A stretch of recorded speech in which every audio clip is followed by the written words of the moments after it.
buenos días, buenas tardes, buenas noches. Yo estoy grabando ahorita en la noche. Mañana vamos a hacer slime.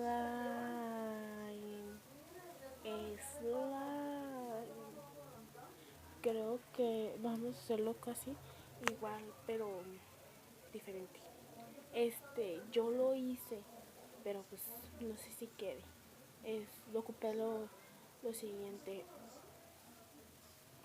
un recipiente, un lápiz, algo con que manejar, resistol, ¿qué más era?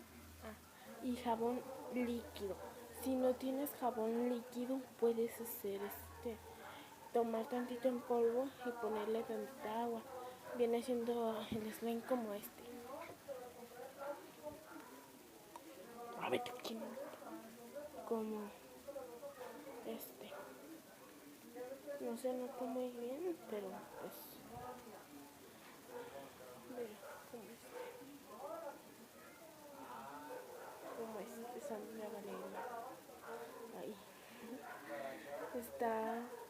Yo le puse colonia y huele bien. Me dice que no te lo puse en la boca.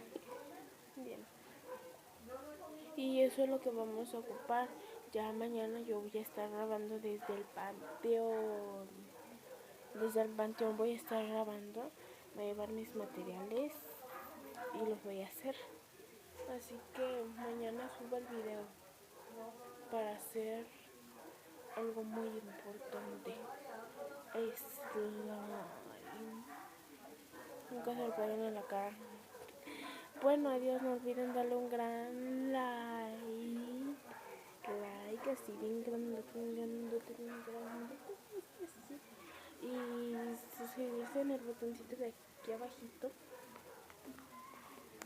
por si eres nuevo.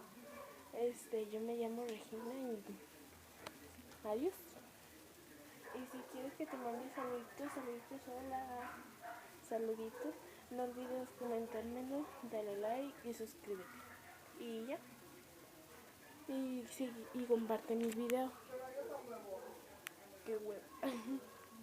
Y mando saludos a Sandra Valeria Estrada Quintanar, la más fea. Esto es para ti, Valeria. No, adiós, adiós.